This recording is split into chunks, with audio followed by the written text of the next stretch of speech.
preferência.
Pessoal, bom dia, tudo bem com vocês?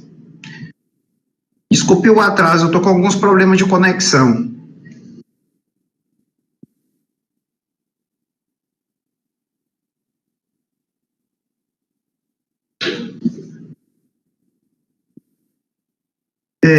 Então, bom dia mais uma vez. A gente está com 8 pessoas, né, comigo, contando comigo. Vamos aqui dar mais alguns minutinhos para ver se entra mais gente, tá bom, pessoal?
Pessoal, ainda só temos 8 pessoas aqui.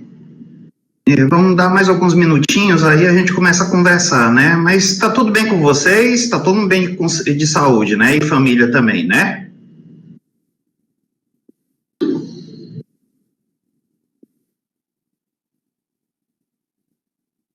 Graças a Deus.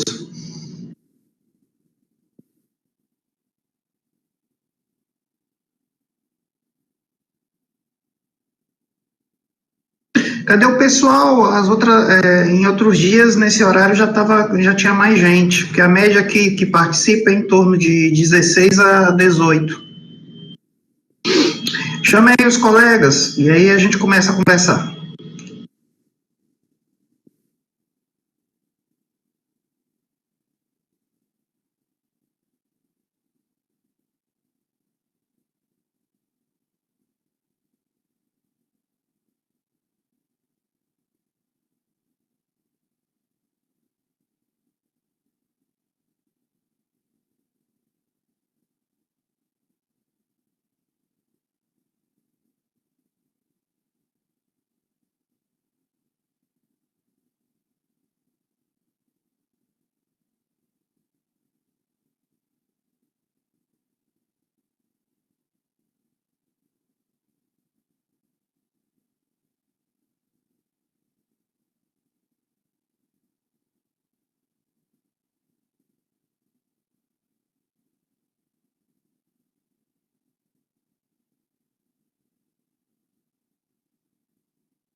Você não está mais vivo. Bom, pessoal, vamos então começar, né? Estamos aqui com 12 pessoas contando comigo, né? Eu acredito que outras pessoas talvez entrem daqui a pouco, mas aí a gente já passou aqui, já deu alguns minutos de tolerância, é melhor a gente começar logo, ok? Então, bom dia, tá tudo bem com vocês mesmo, gente?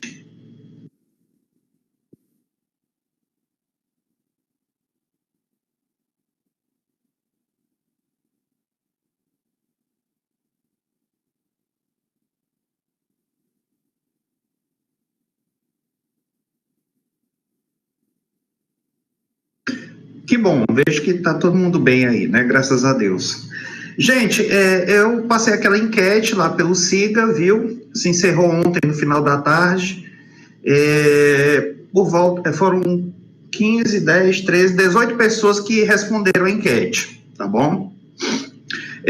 Das 18 pessoas que responderam, 10 colocaram lá para ser aquela situação que eu tinha até proposto para vocês na aula passada, que era a gente fazer o meio termo, ou seja, a gente ainda continuar com as atividades aqui do Solar, mas tentar não ir num ritmo muito rápido em relação à matéria e tentar também colocar aulas de resolução de exercícios de outras situações, para não criar um hiato muito grande com o pessoal que não está conseguindo acompanhar. E na perspectiva, né, quando a gente voltar, dessas aulas serem repetidas, né, pelo menos via apresentação em sala de aula com o pessoal que não está acompanhando aqui. Essa era uma proposta de meio termo, né, eu acredito que é uma proposta interessante, porque ao mesmo tempo em que a gente tenta preservar as pessoas que não estão conseguindo acompanhar ou que não querem acompanhar aqui, a gente ainda mantém a conexão e um ritmo de estudo que eu acho que é salutar, até para quando voltar, não voltar do zero. Então, 10 pessoas votaram nessa proposta, 5 votaram naquela proposta de mandar material e depois tirar dúvidas, que foi a minha tentativa inicial, né, nas 2 primeiras semanas, e que eu acho particularmente que não deu muito certo, mas 5 pessoas votaram nessa proposta, e 3 votaram para ter aula normal, como se fosse aula mesmo, se a gente continuasse o programa no ritmo normal. Então, 3 para aula normal, 10 para aquela situação que eu tinha proposto, e 5 para que fosse enviado arquivos, e depois a gente tirasse dúvidas, fosse um sistema mais offline, que a gente não usasse praticamente o Solar. Aliás, não usasse o Solar, só usasse mesmo os mecanismos do SIGA, de envio de arquivos e fórum. Alguém tem algum comentário, quer dizer alguma coisa?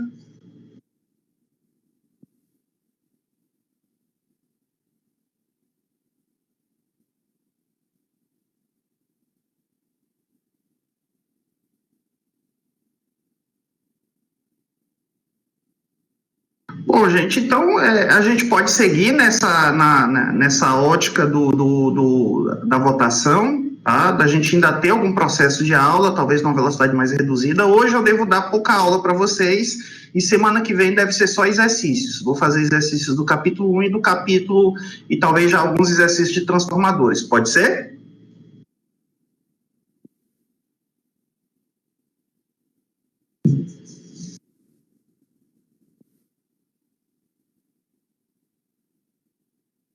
Então, beleza, eu vou carregar aqui só o arquivo, tá bom?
Tá aqui a apresentação, pessoal. É só mais um minutinho, aí a gente começa, tá bom? Como eu disse, a aula hoje vai ser mais reduzida. Eu só quero dar um pedaço lá da sessão 2.5, revisar um pouquinho o que a gente já viu. E semana que vem a gente deve fazer só mais exercícios, para não andar tanto com a matéria, tá? E ficar na resolução de exercício. Até porque também foi passada a lista, mas a gente não fez muito exercício, na minha opinião, do capítulo 1, ok?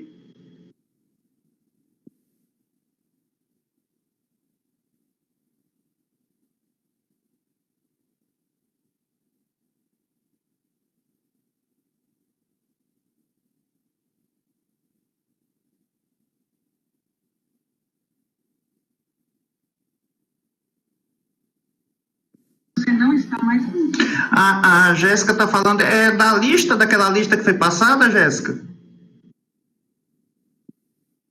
Ok. Eu vou tentar escolher algumas questões da lista, mas também de outras fontes, mas a gente também, eu vou abrir também a oportunidade da gente tentar tirar dúvida daquelas questões da lista.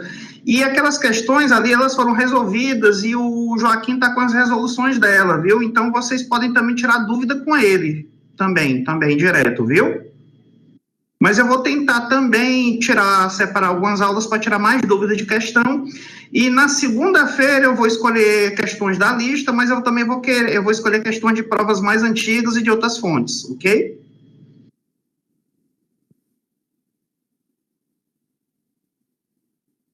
Sim, o Joaquim está no grupo.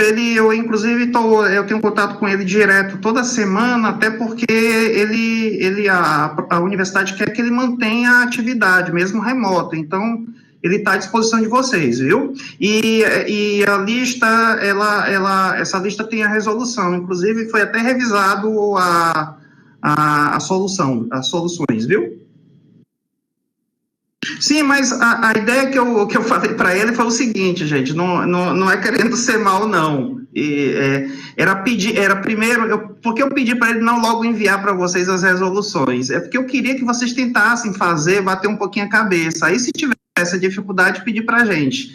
Não é maldade da minha parte, não, é uma técnica de aprendizado. Já que vocês agora bateram a cabeça e alguns ficaram em dúvida, aí pode pedir a solução para ele, não tem o menor problema, não, viu, gente?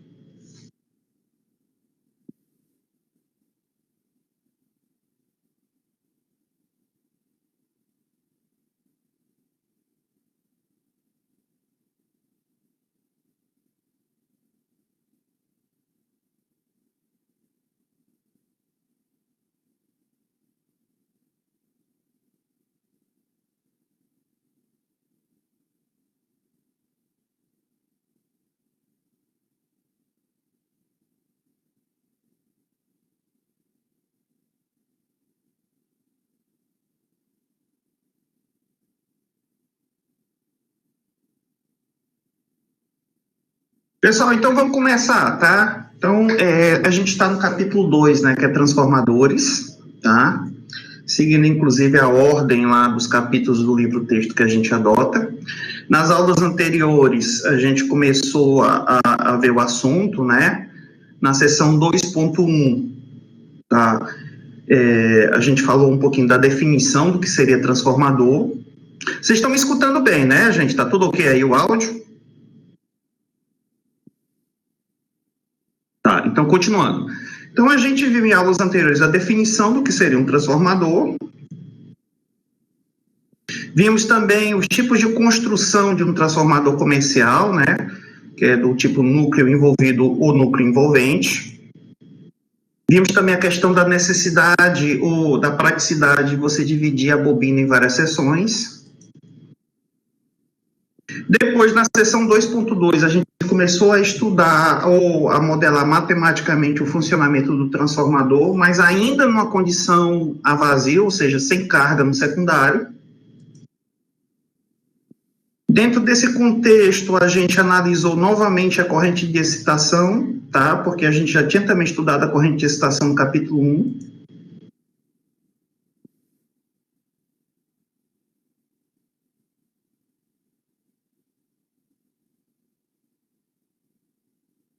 Vimos a representação em termos de diagrama fasorial da corrente de excitação, e essa representação aqui ela é importante porque ela afeta lá o modelo depois do transformador real. Se vocês se recordam, né, eu falei para vocês que essa corrente que aparece bem aqui, que é a corrente IC, é aquela corrente que vai pelaquela resistência RC em paralelo. E essa corrente M é aquela corrente, tá, gente, que vai pelo aquele ramo lá da reatância XM, que é a reatância de magnetização, tá? Que aparece lá naquela impedância paralela, tá? Que modela o efeito do núcleo no transformador real.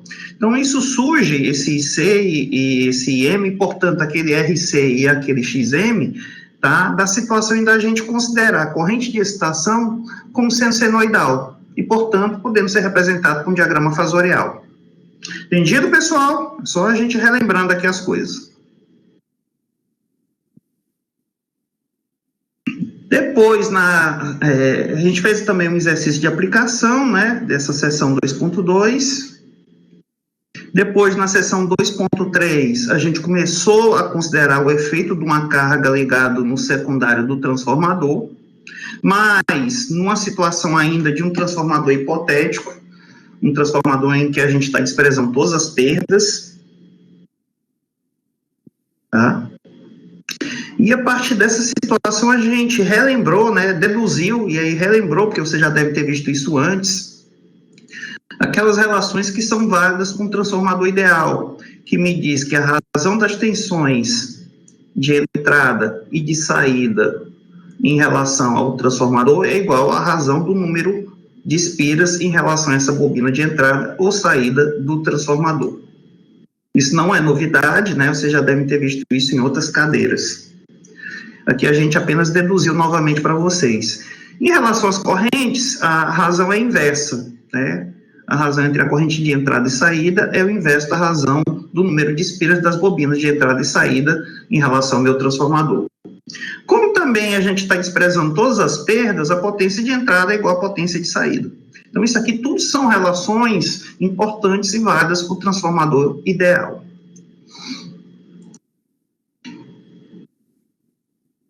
Vimos a representação fasorial, né, que aí daí a gente consegue exprimir em termos de um circuito elétrico com indutores acoplados.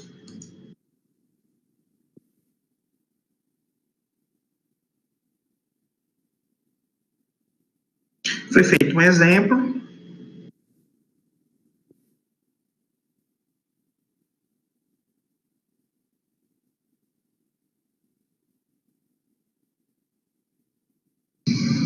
E na seção 2.4, a gente começou a gente apresentou para vocês o circuito real do transformador, né? Aí já considerando todas aquelas perdas, todos aqueles efeitos que a gente estava desprezando no transformador ideal. Então, no circuito real, a gente começa a considerar esses efeitos para modelar o funcionamento real do transformador. Mas como é que a gente faz essa modelagem?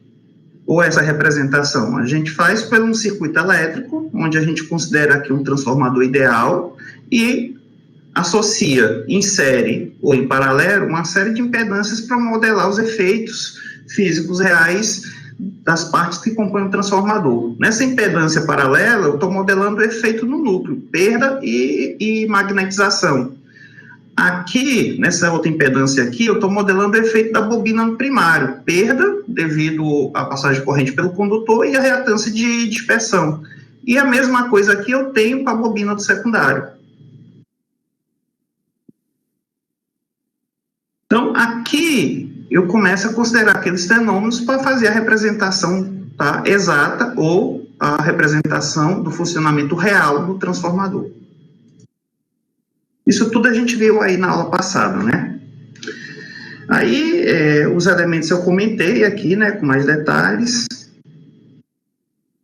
Tá? Aqui foi aquela figura que tem no livro em que a gente consegue visualizar bem a história do fluxo magnético comum e do fluxo de dispersão em relação a cada uma das bobinas.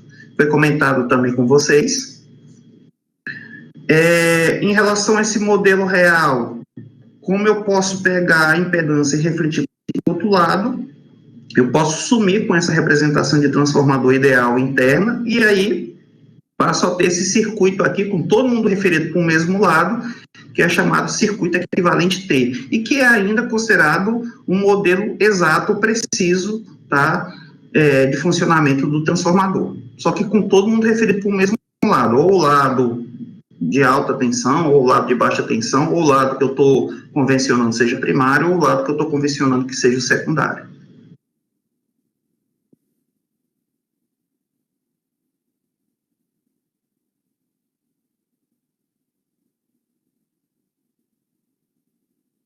Gente, eu peço desculpa, a minha conexão hoje não está muito boa, não, mas está tudo ok? Vocês estão conseguindo enxergar aí? Aqui as coisas estão um pouco lentas para mim no meu computador hoje.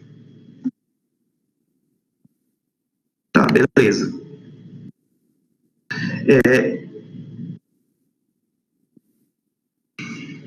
Foi feito também um exemplo, né, aqui com vocês, de aplicação do circuito T, e se eu não me engano, tá, a gente parou aqui, né? A gente ia começar a sessão 2.5, é isso?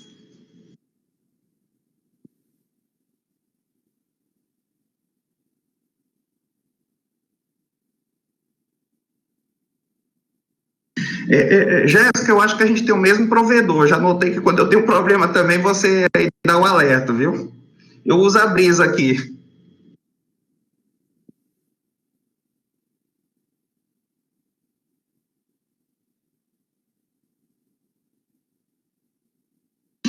Tá com esse problema da tela ficar branca mesmo.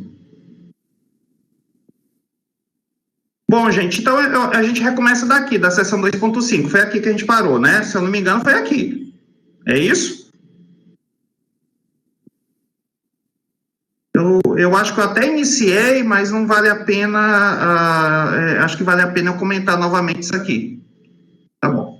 Então vamos lá. Essa sessão 2.5, gente, ela é uma continuidade direta da sessão anterior. A gente ainda vai trabalhar com modelos de representação de um transformador e modelos mais precisos ou mais exatos que o modelo do transformador ideal, porque no transformador ideal a gente só está considerando as relações de tensão e corrente entre entrada e saída de um transformador, mas as perdas, tudo mais é desprezado. Então, nos circuitos equivalentes, a gente começa a considerar esses fenômenos de perda, esses fenômenos associados ao processo de transformação de energia que o transformador possibilita no circuito elétrico. Lá na sessão anterior, a gente viu o modelo mais exato que existe, que é o modelo T. A gente vai ver aqui alguns circuitos que vão ser mais precisos que o modelo de transformador ideal, mas que vão ser agora mais simplificados que o circuito equivalente T. Por quê? Porque o circuito equivalente T ele tem um cômodo que vocês já devem ter percebido de cara, que é aquela impedância shunt, aquela impedância paralela. Aquilo, quando a gente começa a resolver circuito elétrico, onde tem um transformador incluído, começa a complicar um pouquinho a vida da gente. Ok? Vocês perceberam isso? Que aquele shunt ali, se eu for usar as técnicas de circuito elétrico, me impõe mais de uma malha. E geralmente, quando eu tenho mais de uma malha, já fica um pouco mais complicado de eu resolver. Vocês concordam comigo?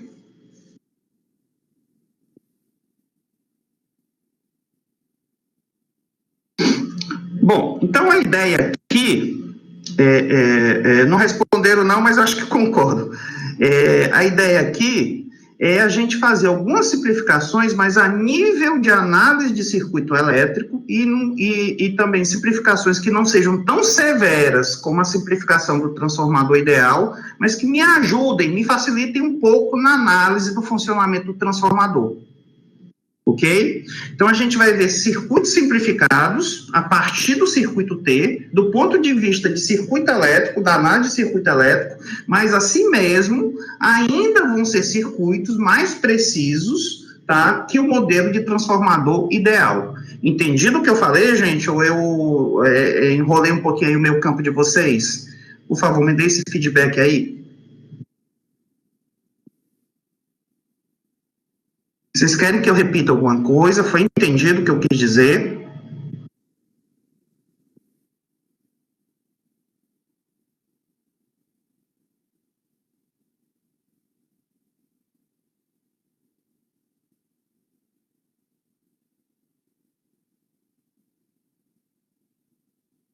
Bom, tem algumas pessoas aqui que quase não escrevem. Deixa eu tentar aqui dar uma cutucada aqui para ver se fala alguma coisa, gente. Vocês desculpem, porque o que eu acho interessante no Solar é justamente a gente ter esse feedback, né? Jamile, tá tudo ok? Emanuele, a Emanuele até que fala. João Pedro, tá tudo ok? Pedro Magalhães, Julivan, a Vládia, tá tudo ok?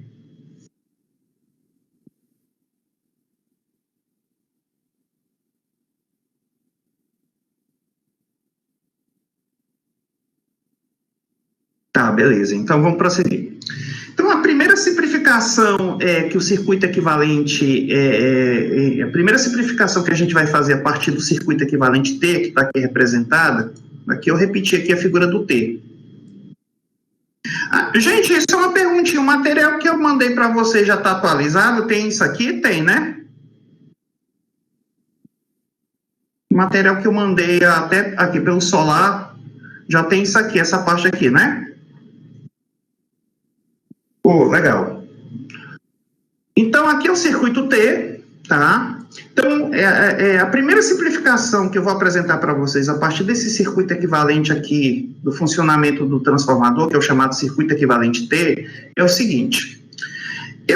A gente já vem falando há algum tempo aqui com vocês que essa corrente de excitação, tá? Que é o que promove a compensação das perdas no núcleo e aquele fluxo resultante dentro do núcleo magnético e que vai, então, envolver as duas bobinas, tá? Essa corrente de excitação a gente já vem falando há algum tempo que é uma corrente muito pequena, tá? Se ela é uma corrente muito pequena, significa que essa corrente 1 que tem bem aqui, ela é aproximadamente igual, aliás, que essa corrente 2' aqui, que é a corrente do secundário refletida, ou a componente de carga do primário, eu também posso chamar dessa maneira, eu tenho que essa corrente 2' aqui, ela é praticamente igual a I1. Vocês concordam comigo, já que φ é muito pequeno?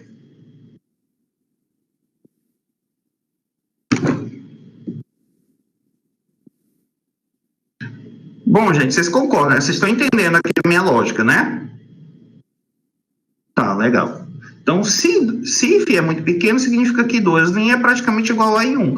Se as duas correntes são iguais ou praticamente iguais, então é como se eu pudesse, então, do ponto de vista de circuito elétrico, somar R2' com R1 e XL2' com XL1, já que a mesma componente física, que é a corrente, são iguais ou praticamente iguais e que atravessam esses elementos. Isso faz, então, que eu consiga somar diretamente as resistências e as reatâncias e comece a representar a impedância de cada uma das bobinas como sendo agora uma impedância equivalente do conjunto das duas bobinas. Então, agora eu tenho um R equivalente que é igual a R1 mais R2, um X equivalente que é igual a XL1 mais XL2, e a partir daqui eu não vou mais usar o conceito de linha, mas porque eu não vou usar? Porque eu vou subentender que está todo mundo refletido para o mesmo lado. Eu posso refletir para o primário, mas eu também poderia ter feito o contrário. Então, para caracterizar de uma maneira mais geral, eu não estou mais agora representando as linhas, mas que fique subentendido que tem que estar todo mundo, tensões correntes, resistências e reatâncias referidas para o mesmo lado, porque senão a conta não dá certo. Entendido, pessoal? Tá?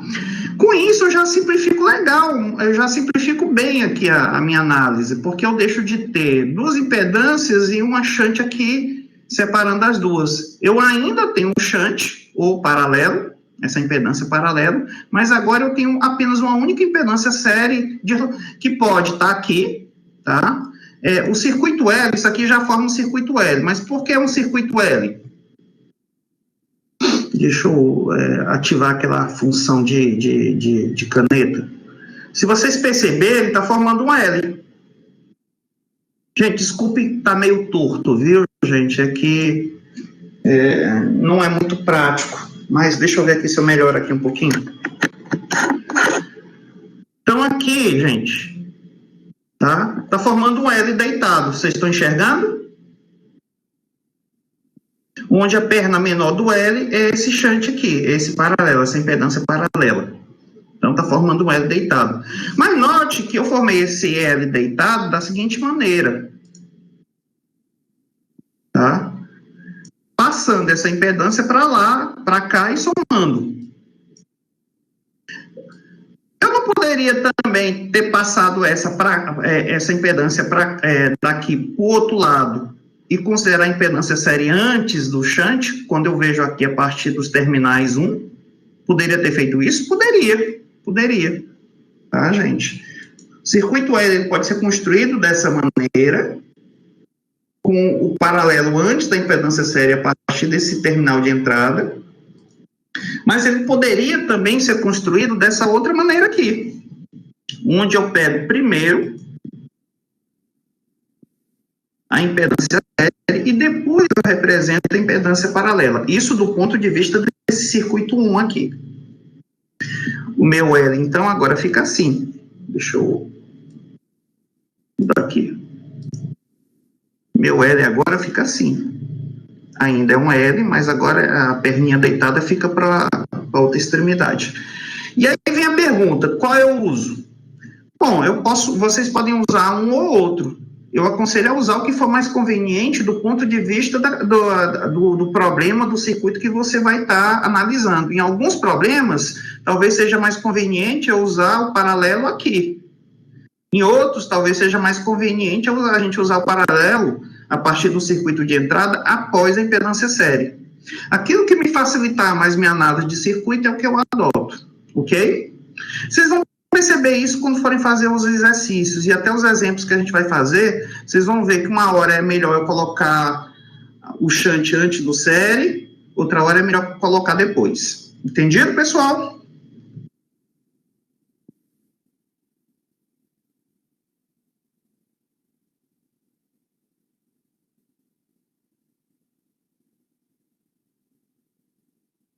Bom, vamos ver logo um exemplo, né? Vamos ver aqui um exemplozinho. Esse exemplo aqui, ele já tem mais cara de prova, tá? Não é um exemplo ainda simples, mas ele já é um exemplo aqui mais interessante. Então, vamos lá. O enunciado do exemplo diz o seguinte, pessoal. Considere o circuito equivalente T da figura 2.11a do transformador de distribuição, tá? Com 50 kVA, de um transformador de distribuição com 50 kVA e 2.400 por 240 volts, do exemplo 2.3, no qual as impedâncias estão referidas ao lado de alta tensão. Isso aqui é o mesmo exemplo que a gente viu lá na seção 2.4, tá? Onde foi pedido que a gente construísse o circuito equivalente T. Lá na letra A, foi pedido que fosse feito com todo mundo referido para o lado de alta tensão, ou seja, para o lado de 2.400, e na letra B desse exemplo, foi feito depois que a gente fizesse com todo mundo referido para o lado de baixo, que era 240 volts. Ele quer que eu pegue esse mesmo exemplo, tá? E faça o seguinte, tá? Com todo mundo referido para o lado de alta, ou seja, para o lado de 2.400 volts, desenhe o circuito equivalente L, tá? Com ramo de derivação nos terminais de alta tensão. Calcule e indique numericamente no desenho os valores de R equivalente e X equivalente. Então, aqui na letra A, ele quer que eu pegue esse modelo T aqui, com todo mundo referido para o lado de alta tensão, que era do exemplo anterior, tá? E represente o circuito L. Só que ele diz o seguinte, olha, com ramo em derivação nos terminais de alta. Então, ele está querendo dizer que eu devo considerar isso aqui antes da impedância série, quando eu vejo aqui a partir do terminal de alta. Entendido isso, pessoal?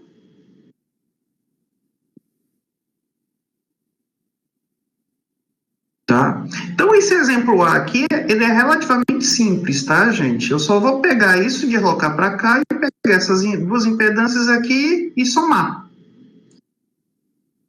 A letra A, ela fica mais ou menos assim, tá? Tá aqui o circuito T, eu vou somar a resistência do ZL1 com a resistência do ZL2, nós que está todo mundo referido para o mesmo lado, eu só posso fazer também essa soma se está todo mundo referido para o mesmo lado, no caso está todo mundo referido para o lado de alta, então 0,72 com 0,7 fica 1,42, isso para a resistência equivalente, e a reatância do XL2 com o XL1 vai ficar 0,92, que é do XL1, mais 0,90, que é do XL2, e aí vai ficar 1,82 em termos da reatância equivalente. E aí o circuito L se torna isso aqui.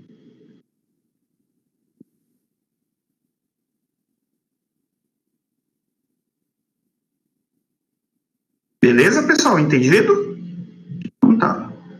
Dá para não pedir essa letra aí numa prova, gente? Ou isso é muito elementar para vocês? Isso é meio fraquinha essa letra A, vocês não acham, não?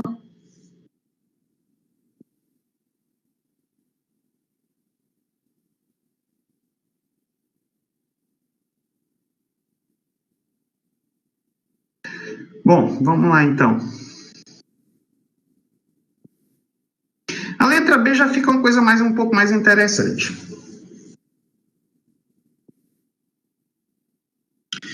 Na letra B, ele diz o seguinte: com os terminais de baixa tensão em aberto, ou seja, esses terminais aqui em aberto, e com 2.400 volts aplicado aqui na entrada, tá? Calcule a tensão que eu vou ter no lado de baixa, ou seja, aqui nesses terminais, mas ainda referido de volta lá para o lado de baixa, para cada tipo de circuito equivalente.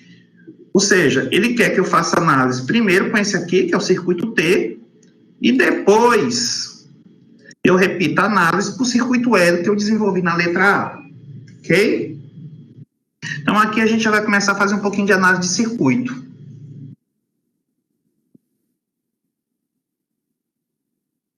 A Vládia diz que nem sabe mais o que é prova. Tá com saudade, é, Vládia?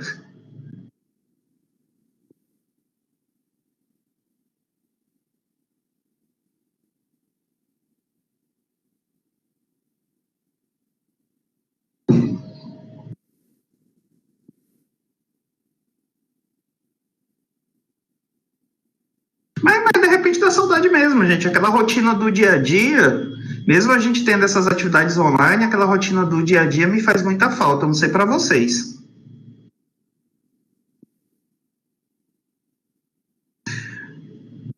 A Jéssica disse que não. De prova, não. Vamos lá, gente. Vamos retornar aqui. Aliás, gente, só 10 segundos aqui, aí a gente retorna. Só 10 segundos aqui, que eu vou responder aqui uma mensagem.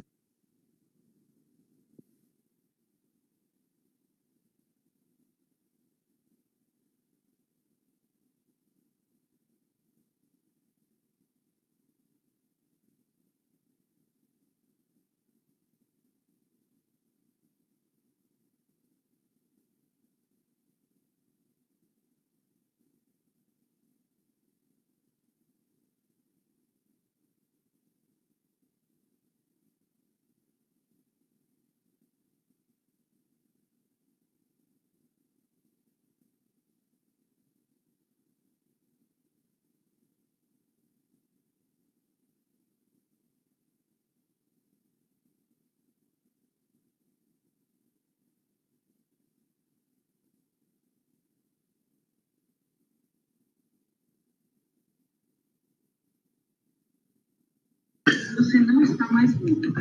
Gente, então vamos continuar. Na letra B, ele diz o seguinte, repetindo, ele quer que eu faça análise primeiro no circuito T e depois no circuito L, na seguinte condição: o secundário em aberto e aplicando 2.400 volts na entrada, aqui e aqui. E aí ele quer que eu faça a análise do circuito e determine qual é o valor de tensão que eu vou ter aqui na saída, tá? Refletida de volta para o lado de baixo, porque ele quer o valor real físico em cima que eu vou ter lá na saída do transformador. Vamos começar aqui analisando o circuito T. Aqui, gente, tá legal isso aqui? Vocês estão conseguindo enxergar? Eu tive que adaptar um pouquinho das anotações que eu tinha. Então, beleza. Então, aqui no circuito T, tá aqui. Eu estou aplicando 2.400. Ele não fala nada, né? Mas numa situação dessa, é comum a gente pegar essa tensão que ele dá o valor. Não é regra, viu, gente? Não é regra. Mas na maioria das situações, vai ser o mais fácil para mim. Eu pegar essa tensão aqui, que ele está dizendo que é 2.400, e considerar também como uma referência de fase, ou seja, como ângulo zero de fase. Isso quando eu faço a representação fasorial do valor. Ok? Então, vamos tomar essa tensão aqui como sendo 2.400 ângulo zero, ou seja, como referência de fase. E é isso aqui que eu estou colocando. Feito isso, para esse circuito T aqui que está aqui representado, tá? E estando aqui esse terminal em aberto, significa que vai surgir uma corrente, mas essa corrente vai circular só por essa malha aqui. Vocês concordam comigo? Não vai ter corrente para cá porque está em aberto.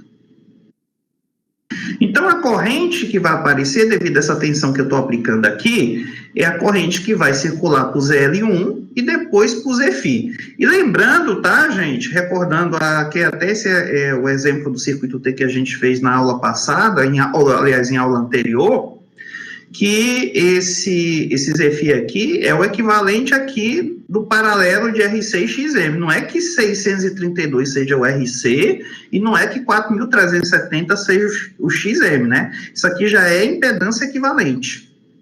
Ok? Então, o que acontece? Vai ficar ZL1 vezes I, estou dizendo que tem uma correntinha circulando por aqui, analisando o circuito, mais I passando para o ZFi. Então, fica 2.400 ângulo zero igual a I vezes L1 mais I vezes ZFi. Tá? Botando o I, o fasor em evidência, vai ficar 2.400, que é a mesma coisa que 2.400 ângulo zero, tá? Sobre ZL1 mais ZFi.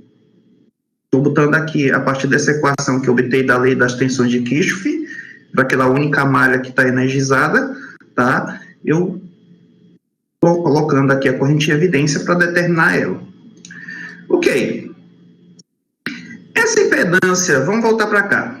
Essa impedância que eu tenho aqui nesse circuito de saída, gente, essa impedância que eu tenho aqui nesse circuito de saída, na verdade, a mesma impedância em cima dessa impedância aqui. Vocês concordam comigo? Já que não tem corrente por aqui, então a tensão que eu tenho aqui é a mesma tensão aqui, nesse elemento, nessa impedância ZFi. Vocês concordam? Vocês estão conseguindo enxergar isso?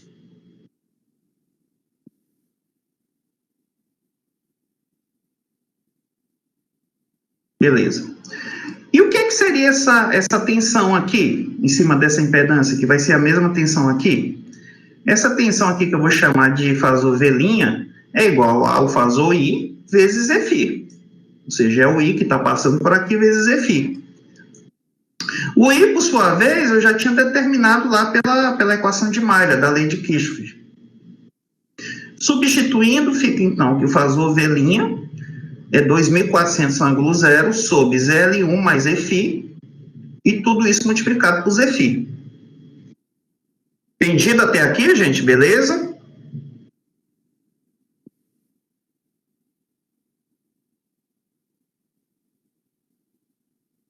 Vamos então para cá.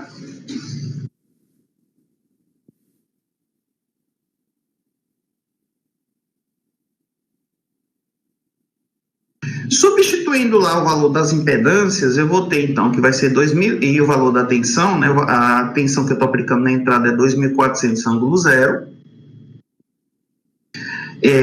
O ZFi é 632 mais J, 4.370. Tudo isso aqui dividido por ZFi, que é 632 mais J, 4.370, mais ZL1, que é 0,72 mais J, 0,92.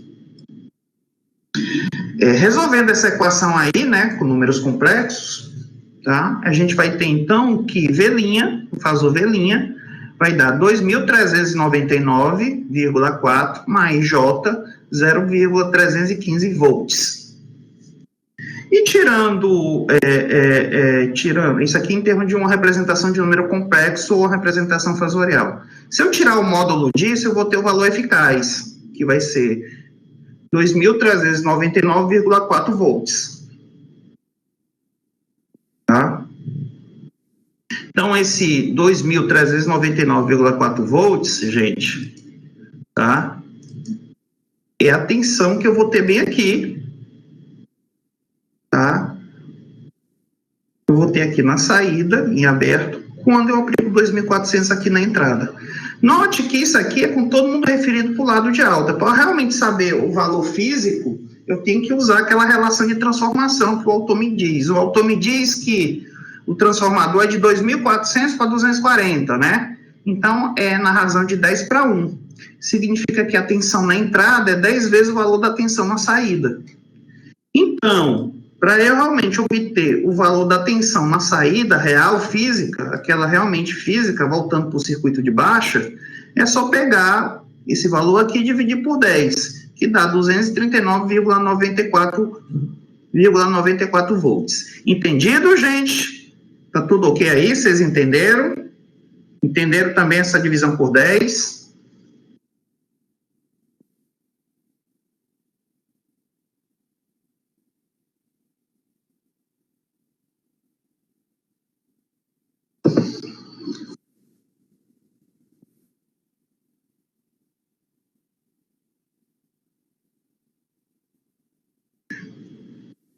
Hoje vocês não estão respondendo tanto, não. A Vládia disse sim, o Pedro ok. O resto também está tudo ok, né? Nadab. Tá. Posso prosseguir? Posso agora ir para o circuito L? Gente, vocês desculpem eu estar sendo chato e ficar pedindo sempre esse feedback de vocês, mas é que como a gente não está fisicamente junto, né, e eu não estou olhando vocês assim mesmo, então eu preciso às vezes desse feedback para ver se eu estou indo bem, se estou falando muito rápido, se vocês estão entendendo, tá? Então eu peço desculpas aí, não é querendo ser chato não, é para tentar conduzir da maneira mais adequada a aula, ok?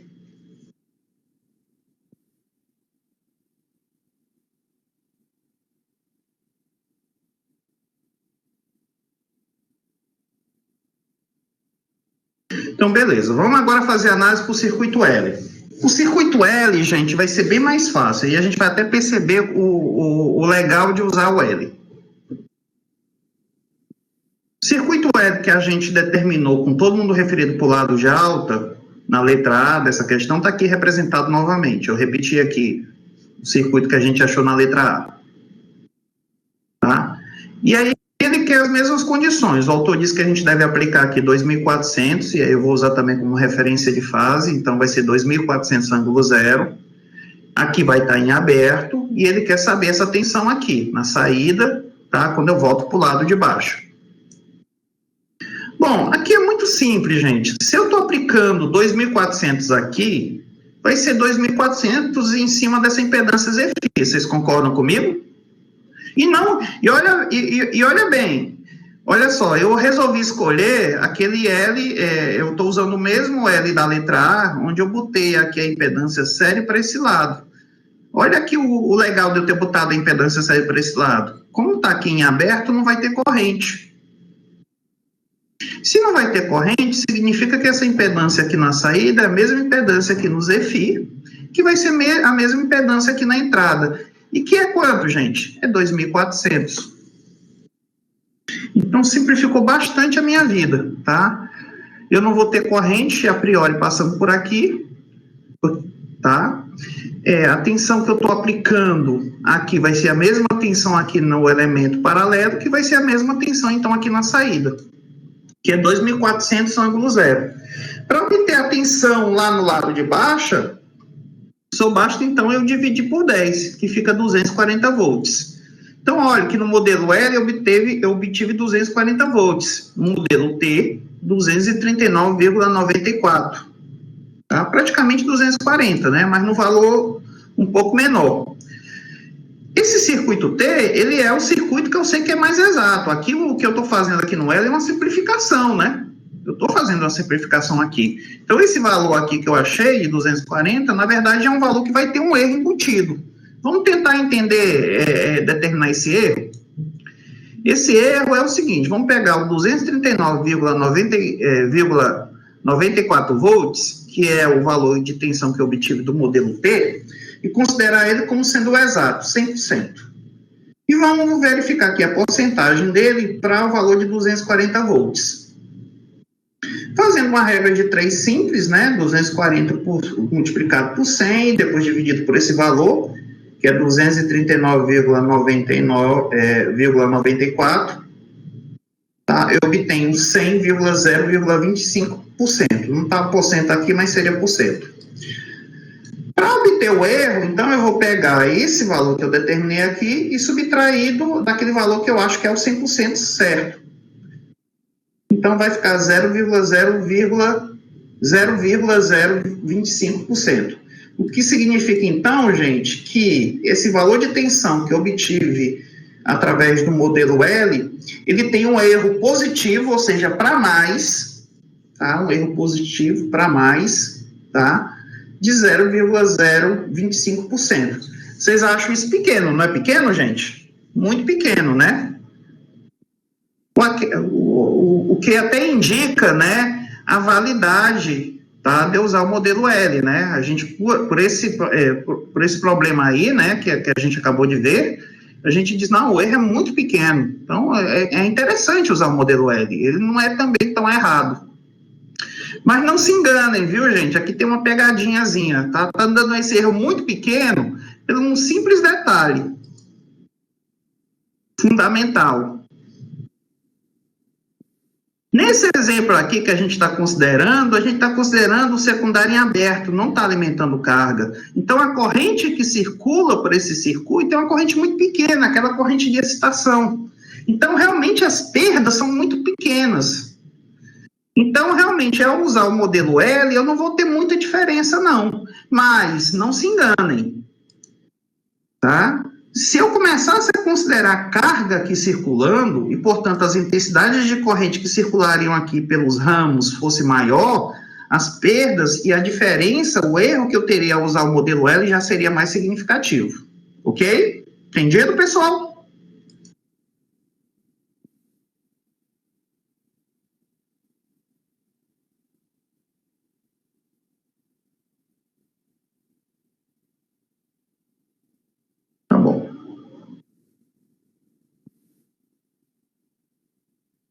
Então, não se enganem, tá, gente?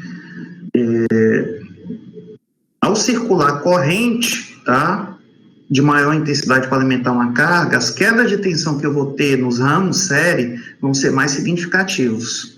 E aí o uso do modelo L já vai apresentar um erro mais significativo do que o do modelo T.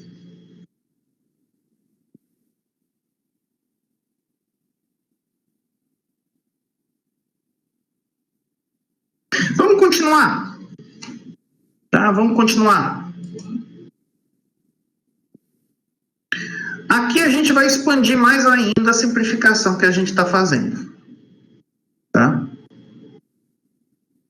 Aqui a gente vai expandir mais ainda a simplificação. Ficou alguma dúvida em relação ao exemplo anterior? Mais uma vez, insisto, né, gente? Qualquer dúvida, qualquer pergunta, interrompam, porque senão aqui a gente vai seguir em frente.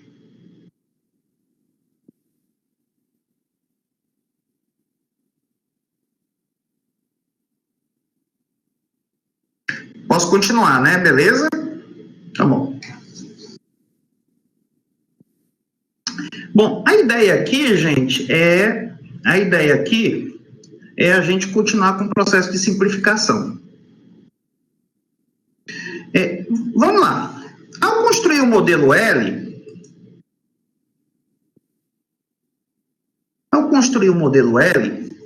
tá, eu estava dizendo para vocês, justificando o fato de eu estar somando as resistências e as reatâncias para construir o modelo L, eu disse que essa corrente de excitação aqui é muito pequena, de modo que duas linhas e fossem praticamente iguais, de modo que eu poderia, então, somar direto as resistências e direto as reatâncias. Não foi isso que eu disse para vocês? Para justificar o modelo L?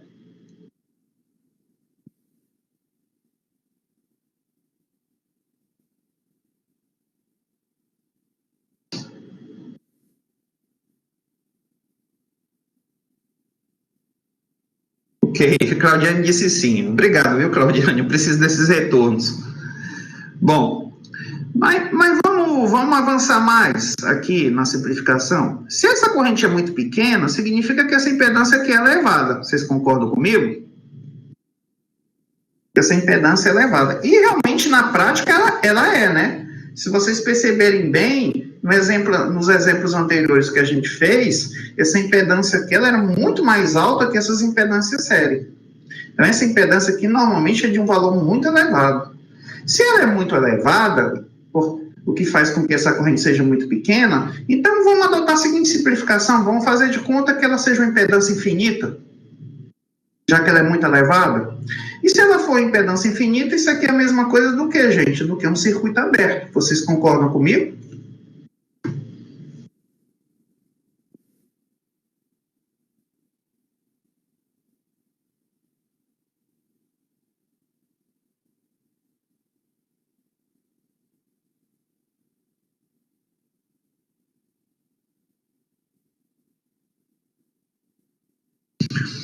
A Jéssica está pedindo para eu repetir, eu vou repetir. Jéssica, eu estava aqui falando o seguinte,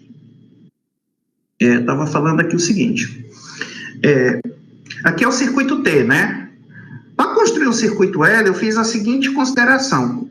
Como essa corrente aqui de excitação era muito pequena, então eu disse que essa corrente de duas linhas é praticamente igual à corrente 1. E isso, então, me justifica que eu consiga somar diretamente R1 com R duas linhas e XL1 com XL duas linhas. Ok? Certo. Mas isso partiu desse fato aqui, que φ é muito pequeno. Vamos aqui ampliar mais essa simplificação. Se esse φ aqui é pequeno, é porque essa impedância aqui é muito elevada. Você concorda comigo? E na prática, inclusive, a gente viu isso numericamente agorinha, né? Essa impedância que quando a gente fez o exemplo anterior, a gente viu que essa impedância Zφ, é só vocês darem uma olhadinha aí no material de vocês, porque eu não queria voltar agora, tá? É muito maior do que essas impedâncias aqui.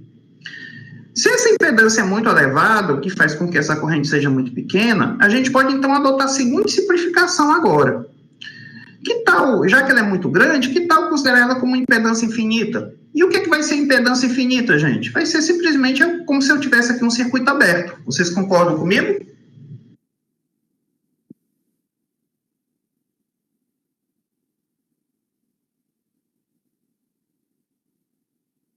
Pois é. Então, é como se eu pegasse aquela mesma simplificação que eu fiz com L e esticasse mais um pouco a baladeira. Disse, já que esse negócio é muito pequeno, vamos logo desprezar logo a impedância aí?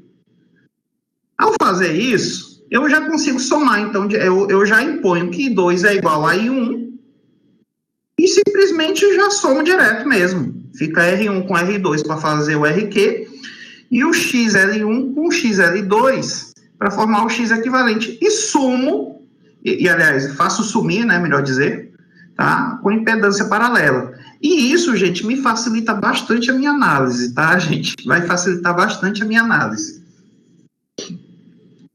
E tem uma outra coisa que a gente pode fazer mais ainda, que vocês talvez, muitos de vocês já fizeram ou estão fazendo GTD, não é isso?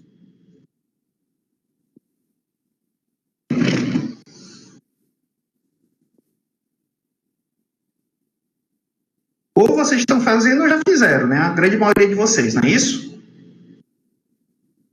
Pois é, então lá em GTD você já começa a ver, e isso depois você vai ver também em outras cadeiras, análise de sistema de potência e etc, e algumas optativas, você começa a perceber uma coisa interessante em sistemas elétricos de potência. À medida em que eu saio de distribuição, começa a ir para subtransmissão, para transmissão, ou seja, à medida em que eu aumento o nível de tensão de operação e a quantidade de potência que circula pelo circuito elétrico, a gente começa a perceber que a reatância é muito maior do que a resistência. Tá? Então, à medida em que eu vou subindo os níveis de tensão, o que na prática significa que eu vou saindo de distribuição, passando para subtransmissão, para transmissão e etc., tá? Eu começo a perceber que a reatância é muito maior do que a resistência.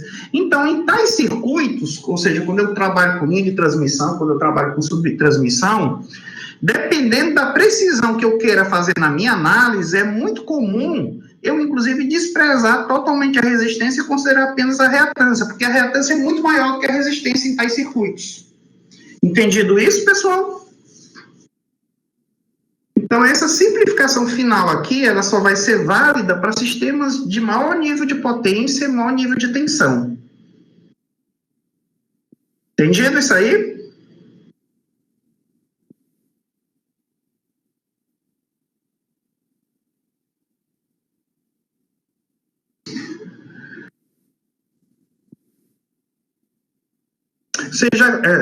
Vocês devem estar começando a enxergar isso agora, né? Quem está fazendo já deve ter enxergado isso, né? Quando faz um problema de linha de transmissão, um problema de subtransmissão. Lá em GTD, eu não sei se vocês fazem algum tipo de análise de fluxo de carga. Chega a fazer fluxo de carga? Quem que já fez essa disciplina?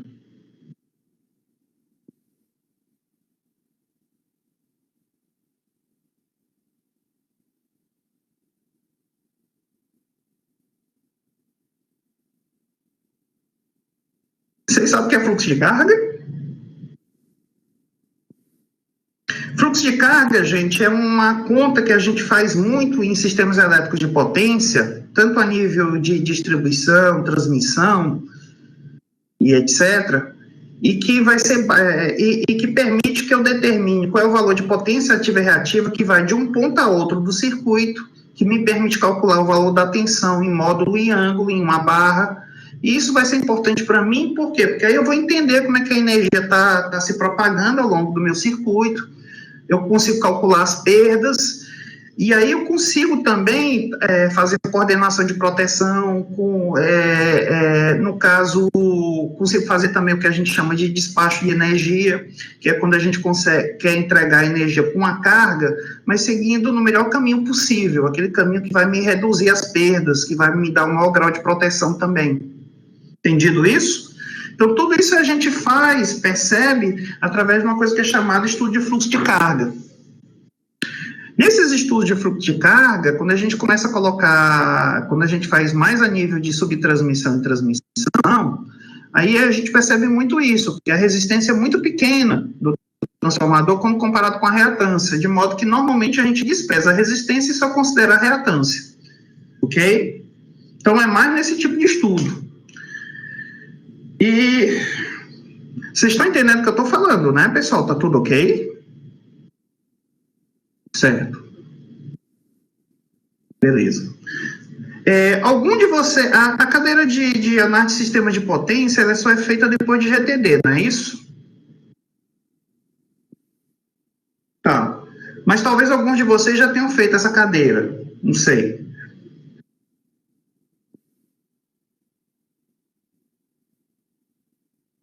É optativa.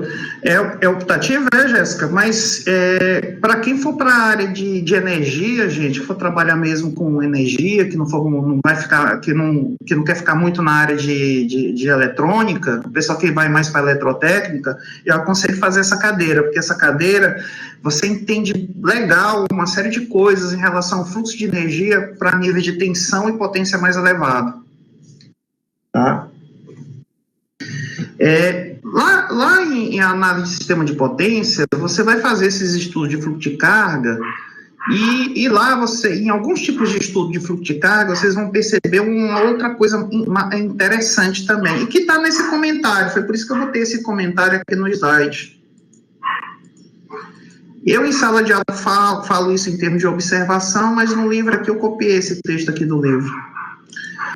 Para análise de sistema, quando eu faço estudos para análise de sistema de potência, quando eu faço estudo de fluxo de carga, ou também chamado de fluxo de potência, vai depender do livro e do professor, é comum também ter a seguinte situação. Às vezes, mesmo eu já fazendo essa simplificação de considerar apenas pela reatância, às vezes, a impedância da linha de transmissão é tão elevada e a impedância das cargas concentradas é tão elevada, porque, veja bem, há estudos de fluxo de carga ou de fluxo de potência onde a gente concentra as cargas. Por exemplo, em vez de considerar a casa da Emanuele de maneira individual ou a casa do Aminadab de maneira individual, às vezes, alguns tipos de estudo vão pegar toda a cidade de Fortaleza ou todo o estado do Ceará e considerar como uma carga concentrada. E depois ver a interligação dessa carga concentrada com outro ponto do sistema através de uma linha de transmissão, vamos dizer, de 500 kV.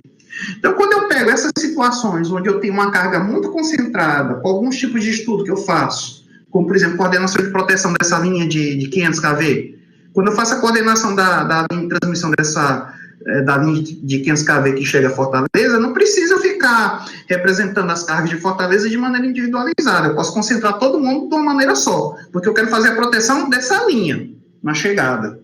Então, eu pego, concentro essa carga todinha, tá? E aí vai ficar com impedância muito elevada, vai ser um valor elevado. Essa linha de transmissão também, por ser de um comprimento muito elevado, seu nível de tensão, o fluxo de potência também muito elevado, vai ficar com impedância significativa. Em tais situações, é comum eu completamente desprezar a impedância do transformador. Eu faço de conta que o transformador não tem impedância nenhuma, porque a impedância dele vai ser muito pequena comparado com essas outras impedâncias. Entretanto, o efeito de mudança de tensão e corrente no barramento eu ainda considero. Ou seja, no final das contas, nesses estudos de carga muito concentrada, usando fluxo de carga, é muito comum eu voltar para o modelo do transformador ideal que a gente viu lá no início do capítulo. Mas é só nesses tipos de estudo, viu, gente? Em estudos em que eu trabalho com níveis de concentração de carga menor, que eu trabalho com níveis de potência, de tensão menor, aí eu tenho que começar a usar esses modelos de impedância série, de reatância série, ou modelo L ou modelo T, porque o impacto do transformador já vai ser maior no resultado. Ok? A Jéssica disse que o Weber lá em distribuição comentou isso também, né? Ah, legal. Entendido, pessoal? Entendido? Esse comentário aqui é muito importante, viu, gente? Principalmente para o pessoal que for trabalhar com fluxo de carga, tá?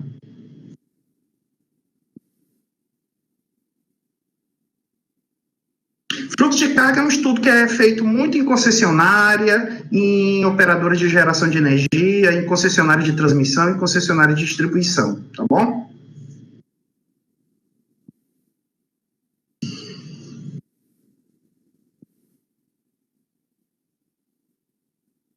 Bom, vamos prosseguir aqui então, gente. Gente, hoje eu programei a aula para ir até 11h30, então acho que é melhor a gente se despedir, pode ser? Tá? Eu já dei metade da sessão, tá faltando só a parte dos ensaios, que eu vou explicar depois, e tem esse exercício aqui, que é um exercício bastante interessante. Isso aqui já foi pedido em prova, e aí eu vou começar a aula de segunda-feira a partir desse exercício, e depois eu vou fazer outros. Pode ser? Tá? Deixa eu só dar uma adiantada em relação a esse exercício aqui. Esse exercício aqui, gente, ele aparentemente é simples, mas ele tem uma pegadinha. Ele tem duas incógnitas e só uma única malha. Então, não dá para mim fazer ele usando a lei das tensões de Kirchhoff diretamente. A Daniela está dizendo que só tem até o 2.3 no SIGA, né? Tá bom, eu vou atualizar, viu, Daniela? Mas aqui dentro do Solar já está atualizado, viu? No Solar também tem uma parte lá que é chamada material de apoio, acho, é material... um nomezinho assim, aí já está atualizado lá, viu? Porque eu deixei de atualizar lá no SIGA para ficar mais aqui, mas eu vou também deixar lá no SIGA, tá bom? Bom, aqui é o seguinte, gente, aparentemente é fácil porque é só uma malha, mas como eu vou ter duas incógnitas aqui, não vai dar para me trabalhar diretamente com a análise de malha.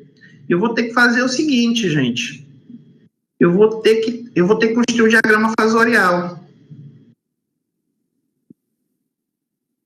Tá? Eu vou ter que construir isso, tá?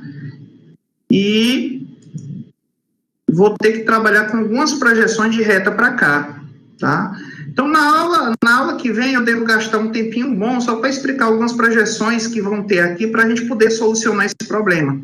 E lá, na aula que vem, eu também vou comentar essa história que eu falei agora de fluxo de carga. Ela tem, a partir do estudo do fluxo de carga, você entende algumas coisas interessantes. Por exemplo, vocês vão entender porque VS, que é a tensão lá na origem, está adiantada em relação a V2. E vou entender porque a corrente está atrasada em relação a V2. Então, na aula que vem, eu vou comentar também um pouquinho sobre isso, tá bom? Eu acho que isso aqui vai ser uns 20 minutos ou 30 minutos, só esse exemplo, porque eu vou comentar algumas coisas interessantes que esse exemplo carrega dentro dele. Pode ser, gente? Deixar para segunda-feira? Aí a gente começa com esse exemplo e vai fazer outros.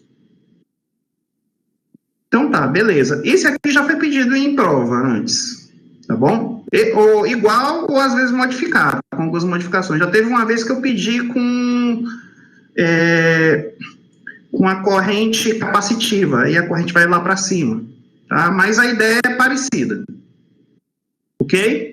Então, um abraço, tudo de bom para vocês, tá, gente?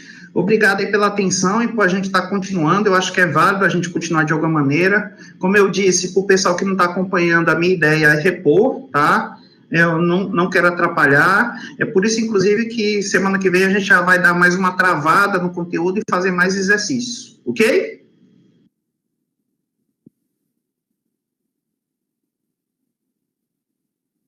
Então, um abraço, tudo de bom para vocês e se cuidem, viu, gente? Ok?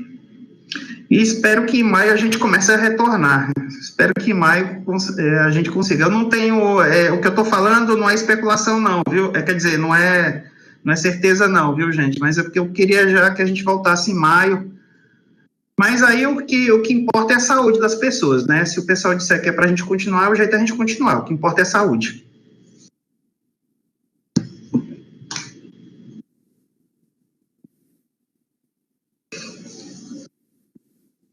Então, um abraço, tudo de bom para vocês.